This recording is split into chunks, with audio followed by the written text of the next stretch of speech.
Konnichiwa, listeners. Welcome back to Supernatural Japan, the show where folklore meets the eerie unknown. I'm your host, Kevin O'Shea, and today we're diving into one of the strangest stories from Japan's Edo period, a tale that blurs the lines between legend, history, and what some believe may be an early encounter with extraterrestrial life. This is a story of the Utsuro-bune, the Hollow Ship, that washed ashore in 1803 in what is now Ibaraki Prefecture. Long before Japan had satellites in orbit or airports in every prefecture, strange things were seen in the skies above this island nation. Japan has a long and curious history with UFOs, a history that stretches from modern military radar encounters to ancient scrolls and Edo-period literature. In recent decades, pilots have reported being trailed by massive glowing objects. Civilians have captured fleets of lights hovering above Tokyo, and even government officials have made statements, some cautious, others surprisingly candid. But these sightings aren't just a modern phenomenon. If you look back far enough, you'll find tales buried in historical texts. Accounts of mysterious vessels descending from the heavens and drifting ashore, complete with unreadable symbols, strange beings, and otherworldly materials. And one of the earliest and strangest of these comes from 1803, along the coast of what is now Ibaraki Prefecture. It's a story that reads like science fiction, but it was recorded decades before Japan even opened its doors to the world. It's the legend of the Utsuro-bune, the Hollow Ship, and the mysterious woman who may or may not have come from this earth. Let's begin.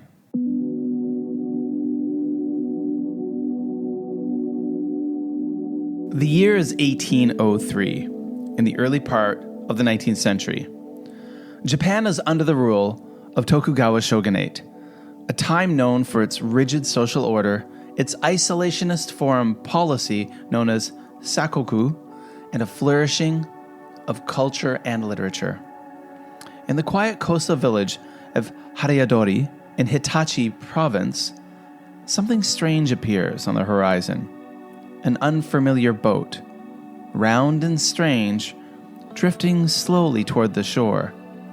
When the villagers bring it in, they discover something that defies all logic.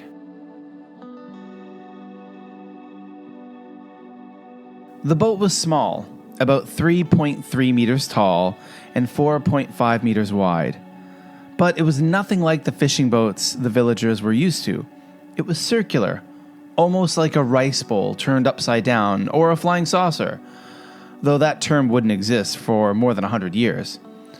The upper half of the boat appeared to be made out of glass or crystal, sealed tight. The lower half was made of metal, maybe iron or bronze, and reinforced with strips and rivets. Inside, the walls were lined with writing or symbols, characters that could not be read. Even more unsettling was what, or rather who, was inside. The boat carried a young woman, around 18 to 20 years old, with red or auburn hair, described in some texts as curled and shiny, and skin so pale it was almost pink.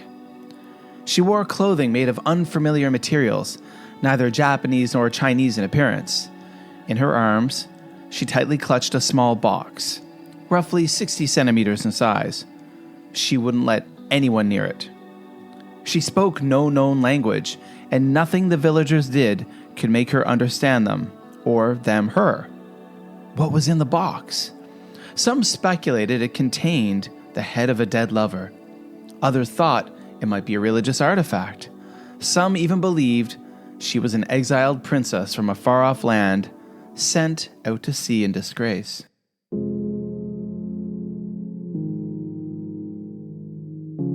The tale of the Utsuro-bune was recorded in multiple Edo-period texts, and that's what gives it staying power. It wasn't just a fireside ghost story. It was considered interesting enough to be included in various collections of strange or notable events. Toen Shosetsu, 1825, written by Kyo-kutei Bakin, a respected novelist and scholar of the time. Toen Shosetsu is a compilation of gossip, unusual tales, and strange occurrences. Bakin was known for his blend of realism and the fantastic, and he treated the Utsuro Bune tale seriously, noting it as an actual reported incident. He described the woman's appearance and the mysterious writing in detail, and remarked on how even the wisest scholars of the region couldn't interpret it. Ume no Chiri, 1844, authored by Nagahashi Matajiro. This book collected various dust of the plum, meaning oddities and forgotten stories. It expands on the Utsuro Bune tale by placing it within a tradition of maritime anomalies, comparing it to other shipwreck tales. Nagahashi muses on the possibility of the woman being from India or even a mythical country. He treats the story with an ethnographic tone, trying to catalog what makes the story plausible, or at least worth documenting. Ryoryu Kishu. This is a collection of castaway stories, focusing on people who were lost at sea and either returned or were found. The Utsuro Bune is included not as a supernatural tale, but as a maritime curiosity. That detail makes it even more interesting. It suggests that at least some people viewed the event as genuinely unexplained, not pure fiction.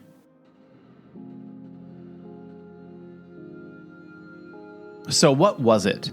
Some modern researchers say the woman was a shipwrecked foreigner, maybe Russian, maybe British, washed ashore during a time when Japan had little contact with the outside world. Others go further. UFO theorists suggest that the vessel was a space capsule, and the woman an extraterrestrial being, or perhaps a time traveler. A sealed box, life support, or a memory unit.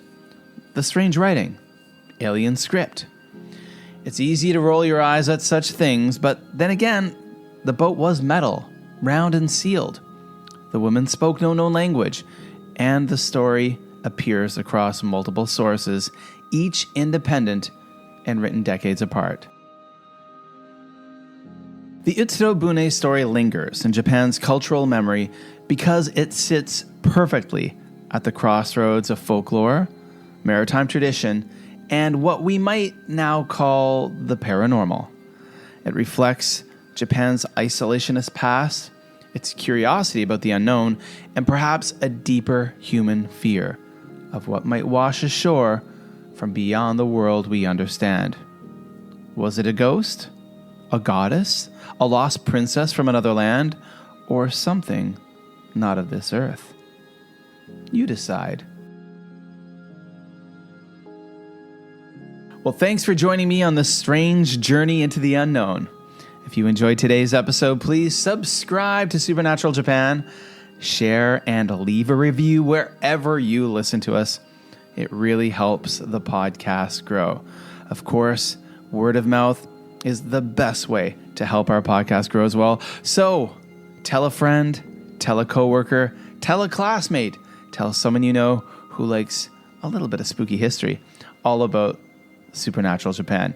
And if you've got your own spooky Japanese stories or legend you want to explore, reach out to me, your host Kevin O'Shea, at supernaturaljapan@gmail.com, and hit us up on social media. You can find lots of pictures of the historical text of this possible spaceship, possible boat from a foreign land, the Utsuro Bune, over at the Supernatural Japan Instagram. Go over to the Instagram feed and please follow us there at Supernatural Japan. You can follow me on Blue Sky and X at Man for Maple. Again, you can email the show at supernaturaljapan@gmail.com. And of course, we have a Facebook page. All of the links are in the show notes below. Please go. Don't just listen to this podcast. You gotta subscribe. Hit the follow button. Hit the subscribe button. Don't just listen to each individual episode. That helps us so much. So, that's it for this episode. Until next time, stay curious. And of course, stay safe.